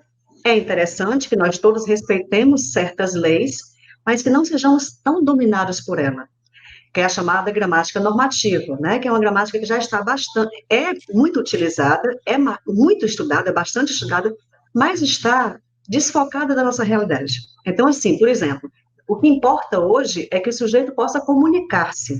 Se eu falar, por exemplo, vamos para a praia, excelente. Se eu falar, vamos para a praia, ok, vamos para a praia. Não é que esteja certo falar, vamos para a praia, mas a gramática normativa jamais aceitaria, é como se fosse uma incorreção absoluta, quando, na verdade, o sujeito está comunicando. Ele comunica, ele se faz entendido e ele também entende a resposta ao que ele colocou. Então, não pode estar completamente errado, certo? Então, eu vejo com certa preocupação, não vou dizer para você que não, que nós temos um certo desleixo pela gramática, mas saiamos um pouco dessa órbita da gramática pura e dura. Relativizemos um pouco mais a questão da comunicação. E na comunicação, essa gramática entra, tá certo? Que é chamada gramática funcional. Ok, Renata? Professora. Ótimo, professora. Temos outra pergunta aqui do Pedro Henrique de Souza Ponte. Ele pergunta, qual a diferença da tautologia para o pleonasmo? Na verdade, é a mesma coisa, tá? Porque o nome é bonito, tautologia, né? É um termo grego, mas é exatamente a mesma coisa, tá? É o pleonasmo, que é a repetição desnecessária de palavras que sobram completamente. Você pode usar um termo ou pode usar o outro, como você quiser. Ótimo, muito boa essa resposta, né? Às vezes a gente se encanta muito com as palavras, com a beleza das palavras, né? Substitui por Exatamente. outras, né? Tem também aqui uma pergunta do Jonatas Alves Duarte. Ele fez a pergunta, eu acho que em algum momento de sua fala, né? Ele disse assim: diante das questões colocadas pela professora, como preservar o estilo de escrita de cada um? Bom, apesar de que nós possamos escrever de forma correta ou incorreta, isso independe, também. Mas a pessoa que está recebendo esse texto, tá, o revisor, o parecerista, ele tem que ter um certo cuidado, gente, com o estilo de escrita do autor. Não é porque, por exemplo, a pessoa começa o texto ou começa alguns parágrafos ou começa algumas sentenças com e, né? É uma anáfora. Não tem problema, é o estilo da pessoa, tá? Eu não posso, de repente, de alguma maneira, usar a minha própria ponderação pessoal e sobrepujar a ponderação acadêmica. Claro que o autor ele tem que ter um certo cuidado no seu estilo de escrita, ele tem que respeitar as normas da academia, mas ele pode impingir aí a sua digital, né? Ele tem que impingir aí a sua identidade, mas não muito, tá? Porque realmente descaracteriza essa função da escrita acadêmica. No entanto, aí eu realmente chamo a atenção para os pareceristas e para os revisores. Eles têm que entender que algumas estruturas que são inerentes àquele texto são inerentes também ao sujeito. Pertencem à volição do sujeito. É a volição, é a vontade de colocar um pouco da sua identidade no texto. Isso é possível, é necessário e aceitável. Só não pode ser exagerado. Tá certo, Jonathan? Ótimo, professora. Temos mais perguntas aqui, viu? O pessoal interagiu bem, com muitos comentários, né? Muitos elogios, muitas mensagens, muitas pessoas querendo fazer parte, né, do grupo de estudo e muitas perguntas bem interessantes. Temos aqui uma de Regivânia Brito. Ela pergunta, professora, como você vê o surgimento das palavras sem gênero? Pois é algo que as línguas estão adotando cada vez mais, até por uma questão de globalização, né? O que para uma língua, de repente, não sei, pois é uma palavra feminina, na outra é masculina, como nós temos uma velocidade muito grande de informações trocadas o tempo todo, a cada microsegundo, então acaba confundindo as pessoas acabam recebendo essas mensagens e não sabem muito bem mais discernir o que é da sua língua e o que não é. O que é um gênero feminino ou masculino, de acordo com aquele objeto, né, com aquele termo em si. Então, eu não vejo como sendo algo ruim. Um pouco preocupante lógico, as mudanças que são drásticas como essa, que não são tão paulatinas, são preocupantes. Mas a própria gramática, a própria semântica, a própria estilística, elas vão achando uma maneira de acomodar essas palavras que são comuns de gênero, tá? Então, não se preocupe, porque... Regivânia, não é? A moça? Regivânia, sim. Não se preocupe, não te preocupes com isso, porque é algo que a língua sempre teve, tá? E vai continuar tendo. A língua, ela é um organismo vivo. O idioma, ele não é estanque. Ele é um organismo vivo que ele vai se adaptando a essas mudanças que vão acontecendo. Então, a gente tem que ter um certo cuidado, Regivânia, para não cairmos no erro do preconceito linguístico, tá certo? Que em uma instância maior, ela pode até nos levar aos bancos judiciais. Então, assim, a gente tem que ter um certo cuidado quando a gente vai julgar esses detalhes, porque pode ofender algumas pessoas que usam essa linguagem de uma forma muito requerida, muito reiterada, e pode soar agressiva a nossa impressão. Então, vamos nos acostumando um pouco com isso, né? A língua vai achando maneiras de se adaptar a essas mudanças, a gente vai relativizando e normativizando também essas mudanças, tá certo? Obrigada, professora. Temos uma pergunta aqui também na área de língua inglesa. Olha só, né, que interessante aqui, porque a sua fala, ela vai, né, para essas outras áreas, como você apresentou na sua proposta, né, língua portuguesa, língua inglesa e a língua espanhola. Então, a pergunta é do Wilson Aparecido de Oliveira. Ele pergunta: as contrações negativas também devem ser evitadas? Aí ele cita Sim. duas palavras aí em língua inglesa, você está vendo, né? Duas palavras. Eu não consigo ver porque eu estou, realmente, eu estou sem contato visual com o chat. Ah, é aqui embaixo. Aí As embaixo. contrações negativas também devem ser evitadas. Sim, entenda. As contrações, tá, tanto positivas como negativas, elas são inerentes à fala, não são inerentes à escrita. Apesar de que aparece na escrita, porque a escrita, ela é uma transcrição da fala. Mas, quando nós nos referimos à linguagem acadêmica, toda contração é mal-vinda, e é mal vista, e é malquista. Então, tenha cuidado com as contrações, tá certo? Seja muito econômico com elas, e tenha muito cuidado com a revista para a qual você está submetendo esse trabalho, porque pode ser uma revista que não perdoe esse pequeno deslize, que para alguns é um pouco mais grave. Então, se eu fosse você, na linguagem acadêmica, eu não usaria contração de forma nenhuma, tá certo? Apesar de ficar um texto bem empobrecido na minha concepção, se a gente não usa as contrações, que são tão úteis, mas é um recurso para facilitar. E muitas vezes o que é facilitado não é o mais correto na visão de quem é mais tradicional, ok? Bom, professora, mais uma pergunta aqui do Jonatas Alves Duarte. Qual é a relação que os acadêmicos devem cultivar com os profissionais da edição, revisão de textos e tradução? A relação que deve ter? Sim, que deve É isso? cultivar com esses profissionais, sim. Olha, é o seguinte, na verdade, a relação é muito unidirecionada, né? Porque o parecerista, o revisor de texto, o que trabalha realmente numa revista conceituada, ele não tem acesso a quem escreveu o texto. Tanto é verdade que, inclusive, se o texto vier com alguma característica pessoal, ou seja, nome do autor ou do coautor, nós, por ética, temos que eliminar esse artigo, tá? Porque ele não respeitou uma norma da revista, que é justamente, digamos assim, o segredo de autoria, certo? Então, você, quando vai comunicar algo com a revista, você se comunica com o editor, com o coeditor, com o secretário executivo, mas não com o parecerista. Você não sabe quem é.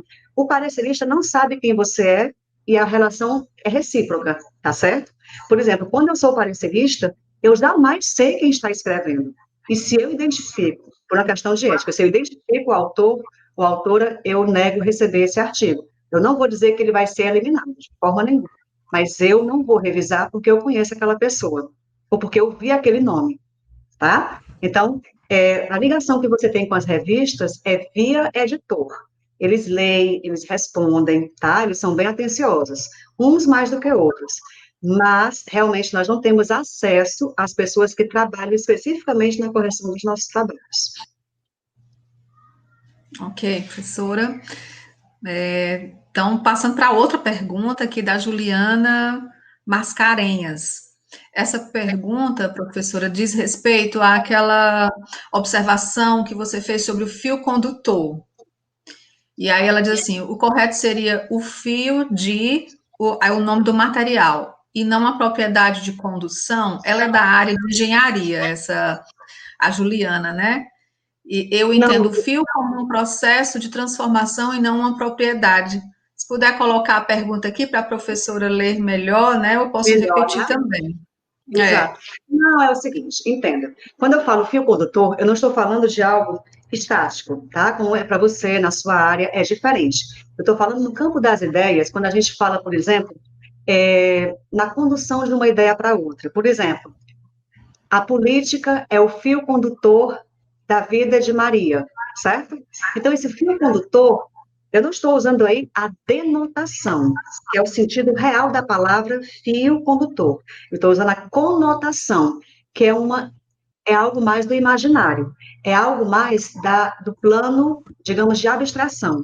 Então, quando a gente está abstraindo com esse tema, especialmente com esse termo, nós devemos evitar essa expressão fio condutor, porque todo fio é condutor, tá certo? Na tua área, especificamente, essa abstração, ela baixa para o plano real, né, para o que realmente existe. Sai da conotação e vai para a denotação. Não tem problema, mas quando a gente fala de abstração, esse fio condutor, essa expressão, a gente deve abolir, ou pelo menos usar muito pouco, tá certo?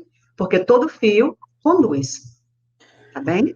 Empobrece o teu texto se você, no campo das ideias, usar essa expressão de forma a miúde. Uhum. Ótimo, professora. Olha, ouvindo, né, ouvindo toda a sua fala, né, a sua palestra, atentamente a essas observações que você traz, né, que são muito preciosas. Quando escrevemos, nós enfrentamos muitos desafios, né? E aí a gente sempre encontra essas dificuldades e quer saber como lidar melhor com elas. E você trouxe aí exemplos que são de nossa, exemplos que fazem parte da nossa experiência. E quanto mais a gente vai tentando melhorar essa escrita, mais aí se depara com alguns vícios, né, que a linguagem, né, nos traz. E então, quando você falava, eu fiquei, assim, um pouco curiosa, né, porque sabendo da sua experiência e desse tempo todo que você já tem na docência, né, mais de 30 anos de docência, de publicação, você tem uma vasta publicação, e nesse período todo, né, que você tem já, que você experienciou a leitura de vários textos, também como revisora, né, qual assim o erro, ou quais os erros que você considera, assim, inadmissível na escrita, assim, não, esse aqui não pode acontecer, esse erro aqui eu ainda posso considerar, mas esse aqui, de cara, quando eu olho, eu já não posso aceitar. Como professora, como escritora, pesquisadora, eu jamais admitiria que um texto passasse pelas minhas mãos e eu fingisse que não teria visto, né, esse erro. Então, teria, sim, algo assim para nos dizer nesse sentido? Tem, professora. Por exemplo, algumas concordâncias verbonominais, né, que nós temos que ter, por exemplo, uso indevido desses pronomes, tu, você, com as concordâncias verbonominais que vêm logo a seguir. Então, assim, por exemplo, no texto acadêmico, eu não posso admitir, né, assim como parecerista, essa desconcordância. Exemplo, sei lá, agora não vem nenhum exemplo. Por exemplo, tu não veio ontem. Algo assim, bem grosseiro, tá? Tu não, porque realmente o exemplo me sumiu. Eu tentei encontrar algo acadêmico, não encontrei, então eu vinha para a linguagem coloquial, mas aplicando na linguagem acadêmica. Tu não veio ontem, algo nesse sentido. Então, tu não vieste ontem, ou então você não veio, né? A gente tenta adaptar, mas não que nós possamos usar, por exemplo, essa não concordância, né, verbo nominal, que acaba empobrecendo, tá? Nós temos muitos erros que não são admissíveis. Eu sou uma pessoa que sou bastante flexível com relação a isso, tá? Eu relativizo muito esse erro, porque nós temos uma ideia muito errada de erro, né? O inglês, ele tem, quando a gente trabalha com o inglês, a gente tem uma visão um pouco diferente entre error e mistake. Então, esse erro, muitas vezes, ele é intencional, para chamar a atenção, muitas vezes ele é um despiste do autor ou do falante. Então, quando eu percebo que é algo da falta de percepção da pessoa, eu chamo a atenção, eu realmente faço uma vista grossa, mais claro, colocando sempre as observações, que isso deve ser retificado. Mas tem aqueles erros que realmente, tá? Um deles é exatamente esse, da questão da tautologia, que eu acho desnecessária demais, a questão dos pleonasmos, a questão, reitero, a questão da não concordância verbo-nominal, que é um erro gravíssimo, né? Usarmos termos de uma área em outra, sem estarmos apropriados desses termos, e podemos ser completamente mal interpretados, são erros graves, tá? Esses aí a gente tem que realmente evitar. Existem outros menores, que eu, a depender de cada caso, se eu vir que não fere a ética e vir que não fere o sentido e não fere também a identidade do autor, a forma como ele escreve, então eu não me importo. Mas tem aqueles erros realmente como esses que eu falei e alguns outros que não podem ser permitidos, tá certo? Os que nós falamos aqui hoje, todos esses, de alguma maneira, são erros que não podem acontecer. São erros que nós devemos mesmo evitar na escrita acadêmica dessas 3 línguas, tá? São erros que o revisor, o parecerista, com certeza vai achar muito, muito grosseiros. São erros grosseiros, tá certo? Certo. São curiosidades, né, que a gente tem, assim. Olha, tem uma pergunta ainda da Vânia Souza, tá aqui na tela. Desenvolvendo uma dissertação de mestrado, onde meu objeto atravessa minha vida e fatos vividos por mim. Como posso pontuar esse registro através de certo distanciamento? Não há problema nenhum, viu? É algo muito corriqueiro nós termos relato de experiência. Então, o relato de experiência, ele é muito rico. Você falar de algo que você passou sobre e você cresceu com, é importantíssimo. Agora, é claro, a forma de você se colocar tem que ser um pouquinho diferenciada. Você não tem que se colocar tão presente em termos de pronomes, tá certo? Tem que dar uma distância desses pronomes, que são os pessoais, no caso, eu, ou nós, nós. Né? Então, você tem que realmente citar, mas evitar ficar se citando, tá certo? Se colocando muito presente no texto com a relativação pronominal. Então, tem um certo cuidado com isso, mas o fato de falar sobre você, de dar um testemunho, ou qualquer tema parecido, não tem nenhum problema, é muito bem visto, inclusive, está cada vez mais em processos de captação na academia. Antigamente era muito complicado a gente falar de relato de experiência como sendo algo acadêmico. Hoje nós temos, inclusive, sessões nas revistas científicas dedicadas a esses relatos acadêmicos, relatos que são de experiência.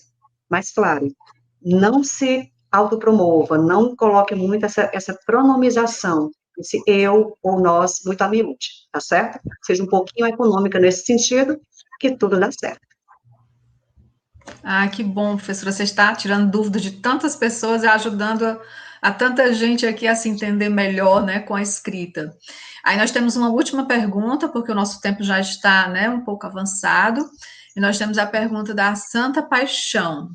Professora, é possível... É filha de Avalon. Ah, que bom. Prazer, Santa Paixão. Professora, é possível começar a ler textos em espanhol, mesmo tendo pouquíssimos conhecimentos sobre espanhol? Sim. Nós nos enganamos muito com o espanhol, achando, né, que é o português mal falado. Gente, por favor, não incorram nesse erro, tá? O espanhol é uma língua extremamente difícil, em nada parecido com o português, tá? Eu digo isso porque eu falo 6 línguas e ensino 3 delas. Então, o espanhol foi a língua mais difícil que eu aprendi.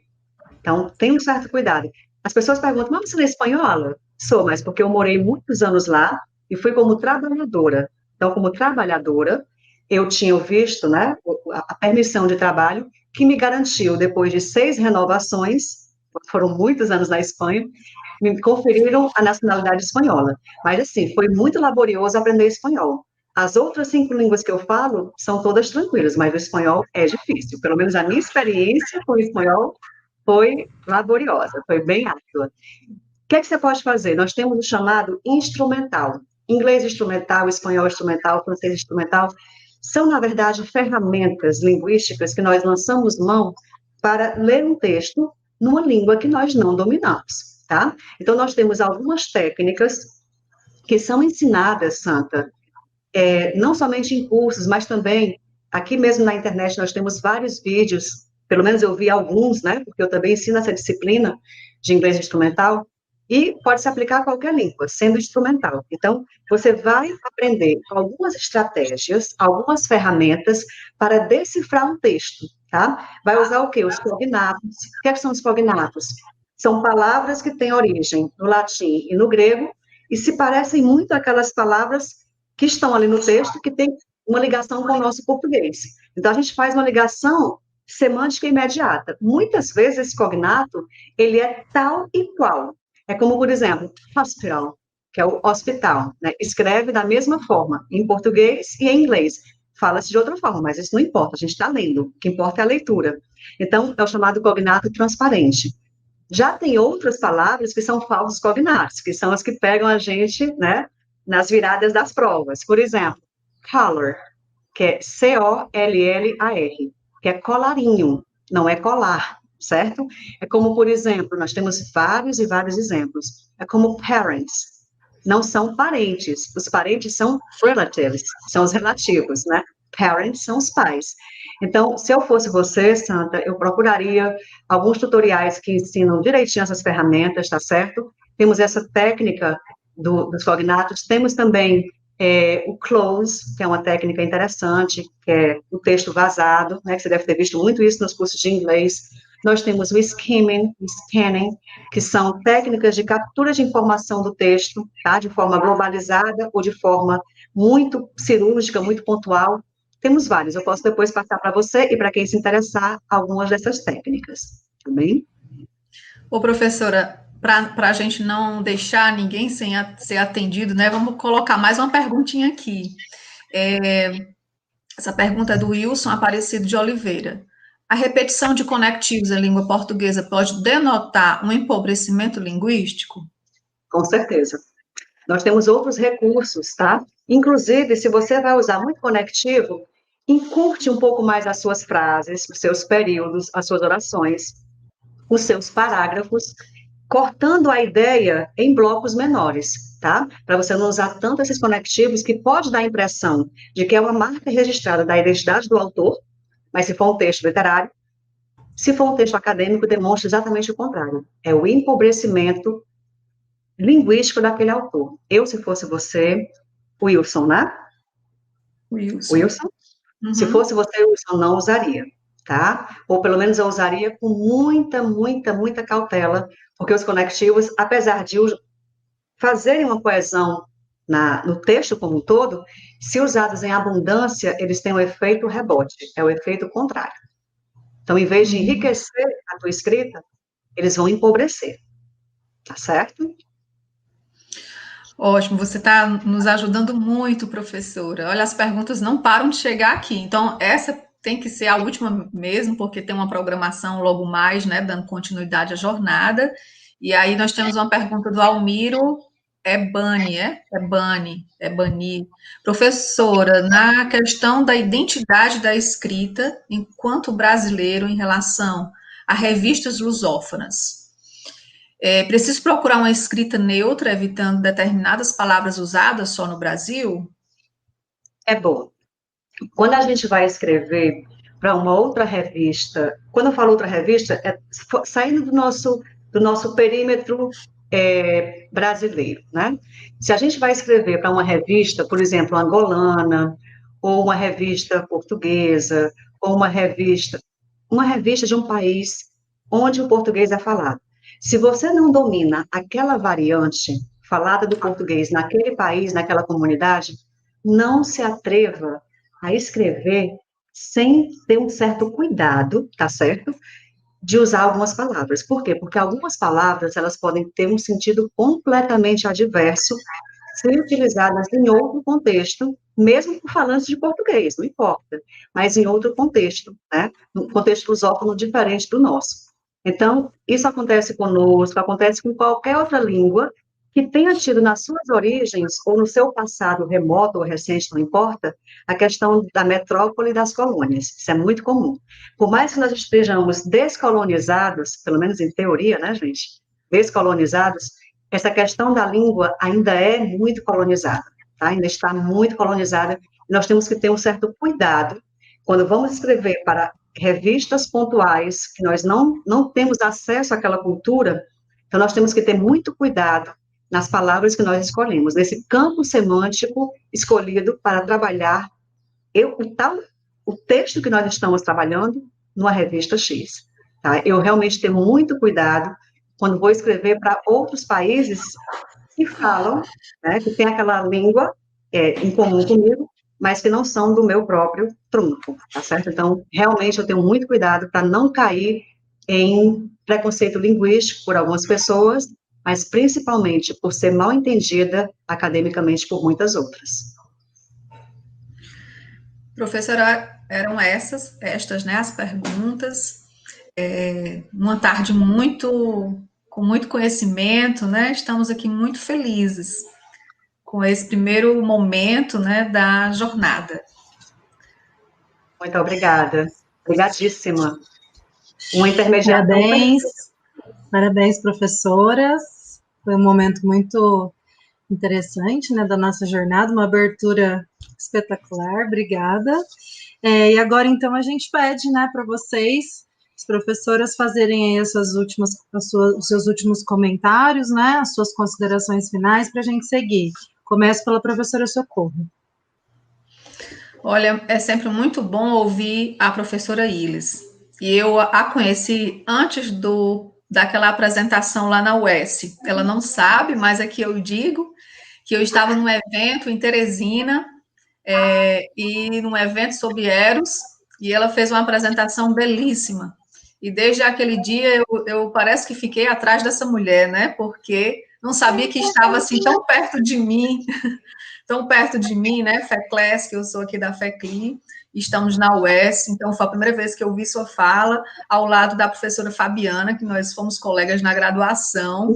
Eu perguntei a ela um pouco mais sobre você, sobre o que pesquisava, enfim, foi um momento de muito aprendizado, né, sempre. Então, é sempre muito bom ouvir a professora Ilis, com esse conhecimento todo que ela nos traz, e essa disponibilidade de partilhar. É isso que é incrível nessa mulher, né? Nessa professora que tem um grupo de estudo, que agrega tantas pessoas de nacionalidades diferentes, e sempre com essa disposição de partilhar o saber que ela tem, o conhecimento que ela tem, e essa pessoa muito querida. Então, eu quero deixar aqui o meu agradecimento de poder estar com você, Ilis, nessa tarde, né? A minha gratidão, a minha alegria, e de você, e também de poder fazer parte do grupo, te parabenizar também a sua equipe, de estar fazendo esse evento, essa jornada, nessas condições todas que nós estamos, né, vivenciando, a coragem que você tem de enfrentar,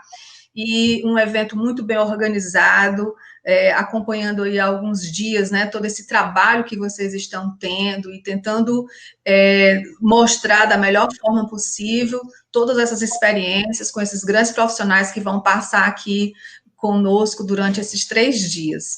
Então, minha gratidão, e que o evento seja um evento muito, que tenha bons frutos, né, muito, muito bem aproveitado por cada um que está fazendo parte, né, participando desse momento. Agradeço aqui a Sayonara, a Rosana, né, e os demais que estão conosco aqui nos bastidores. Muito obrigada. Obrigada a você, minha querida. Muito obrigada. Realmente eu não tinha atinado para esse detalhe, realmente, na UESP, foi mesmo.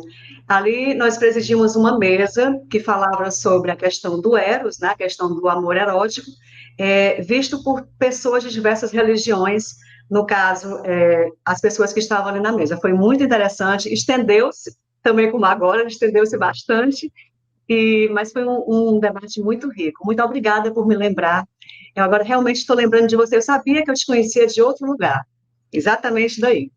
Para mim é uma honra reencontrá-la, e justamente no Filhas de Avalon, assim como as nossas amadas Rosana e Sayonara. Muito obrigada a vocês que estão fazendo um papel brilhante de MCs, Sayonara, Rosana, professora Socorro, que foi uma extraordinária mediadora, realmente muito competente nessa interlocução comigo e com os demais participantes.